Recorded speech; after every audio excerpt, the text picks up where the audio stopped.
What is the worst thing your mother-in-law has ever done? My crazy religious mother-in-law gets very passionate about aliens being created by Satan to destroy the earth.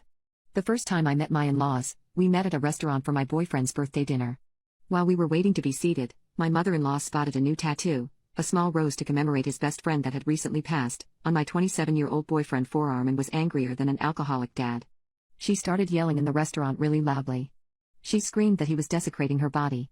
The body God had made. She ranted about how he came from her, and therefore his body was her body. How could he do this to her body? It was unhinged. I stood there in silence while everyone else in the front of the restaurant stared at us. She then asked my boyfriend how he could even afford a new tattoo. This is where my boyfriend promptly threw me under the effing bus. She paid for it. It's my birthday gift. She then launched into me. How dare you? And I have to pay his car insurance?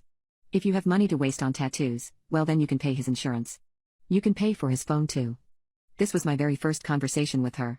The father-in-law tried to shush her, and she ran off and locked herself in the restroom. The hostess seated us, and father-in-law apologized to me and left to attempt to coax mother-in-law out of the bathroom. When she eventually joined us, it was like nothing had happened. No apologies. Just chit-chat about appetizers and work. All was normal, until the in-laws started talking about aliens. Aliens are apparently very real. But they're actually demons. They're sent in ships, designed by Satan, wearing disguises made by Satan, to trick humanity into believing in a life form not created by God. There's no mention of aliens in the Bible, therefore God couldn't have created them. And the US government is aware of all of this, but the US government is in a league with the devil. So they want Americans to believe that aliens come from outer space, when in fact, aliens come from the center of Earth, where hell is obviously located.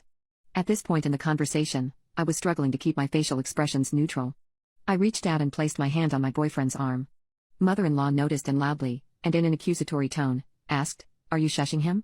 Was he talking too loud? It looks like you're trying to shush him." My boyfriend, who has been showing me a new and very weird side of him this entire evening, chimes in, "Yeah, are you? Are you shushing me?" It was bananas.